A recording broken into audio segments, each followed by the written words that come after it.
事故で体が不自由になってからこんな体じゃ何にもできねえって思ってたんですが、こんな体で数十年生活してきた今ではいろんな趣味を持って楽しんでます。今回はそんな趣味の一部を紹介してみたいと思います。まず一つ目はカメラ。YouTube に動画を上げたいと思って買ったカメラですが、今では写真を撮ることにもハマっていて楽しんでます。カメラを買う前はどうやってカメラを構えたらいいだろうとか、そもそもシャッターボタンを押せないじゃんって思ってたんですが、買ってみていろいろ工夫してやっていくと意外といろいろできちゃいます。車椅子でしかも手に麻痺がある僕がどうやってカメラを扱っているかというと、基本的には三脚をつけてカメラを扱ってます。カメラをしっかり握ることができないので、三脚をつけることで膝の上で安定させたり、どうにか握って安定させることができてます。それでいつも使っている三脚はジョビーのゴリラポットっていうやつなんですが、これは三脚の足の部分がぐにゃぐにゃ曲がる構造になっていて、しかもゴムで滑りにくくなっているので、これを取り付けることで握力がない僕でもカメラが扱いやすくなります。そしてシャッターボタンを押すのはどうやってるのかっていうと、最近のミラーレスはシャッターボタンを押さなくても画面をタッチすることによってシャッターを切ることができるものがあって、僕はその機能を利用しています。最近のカメラはタッチ操作でいろいろできるものが増えていたりとか、重さもどんどん軽くて性能がいいものが出てきているので、僕ぐらいの障害レベルでも工夫すればいろいろ楽しめるのかなと思います。マイペースに写真を撮ってインスタグラムに上げたりとか、もちろん写真だけじゃなくて動画を撮って編集して YouTube にこうやって上げたりとか、SNS っていう発表できる場所があるのでリアクションがあってとっても面白いです。スポーツしたいけど自分の障害レベルでできるスポーツって何があるんだろう。自分でできるスポーツはあるけど自分が住んでいる近くで活動しているチームがない。僕はそう思って最終的にとりあえず体を動かしたいから筋トレするってことにしました。体を動かすことはとにかく何かやりたいなと思ってて、自分の障害レベルでできる車椅子のスポーツを探していたんですが、何種類か見つけたんですが、結局気軽にやれるっていう感じではなかったんですよね。活動している場所が住んでいるところから遠かったりとか、競技用の車椅子が高額だったりとか、なかなか継続してやっていけないのかなというふうに思って、そういったスポーツを諦めて筋トレ、ワークアウトっていう一人でやる孤独な戦いを選びました。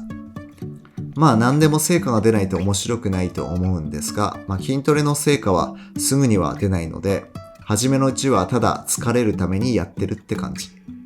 だけど継続的にやっていくと筋肉が発達して肩周りががっしりしてきたり、そして車椅子から移動する時にも筋力がアップすると自信がついてスムーズにできるようになったと感じてます。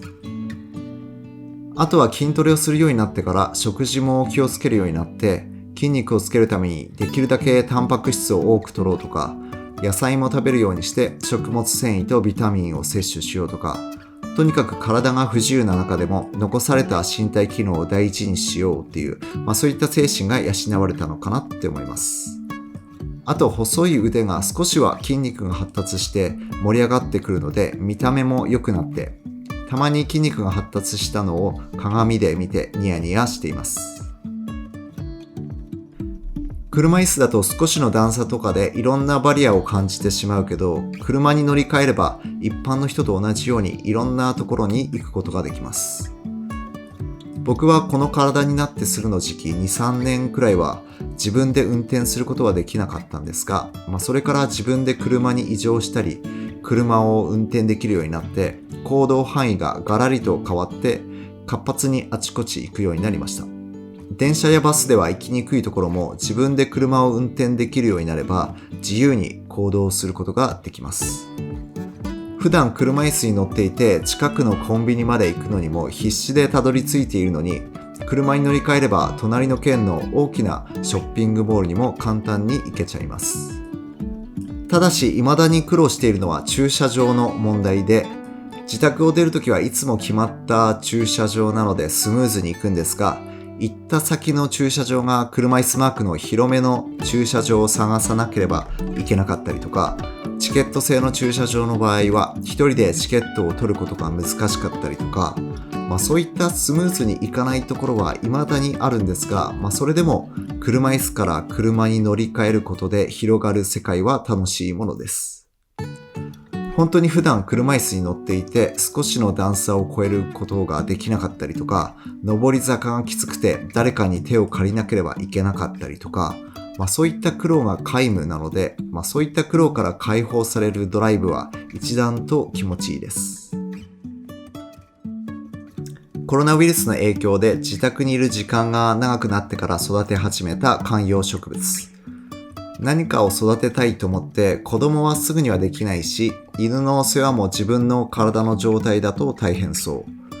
植物だったら種類にもよるけど手間がかからず、週に一度程度水をあげておけばすくすく育つので、これだったら自分でもできると思って始めました。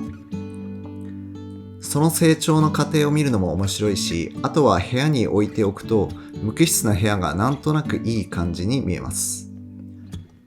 植物を置く位置を部屋のどこにしようか考えてみたり、鉢カバーを変えてみようかなとか、そうやってインテリアを楽しむことができます。自分でやる仕事といえば水をやることぐらいで、あとは日当たりのいいところに置くとか、そんなに難しいことではないです。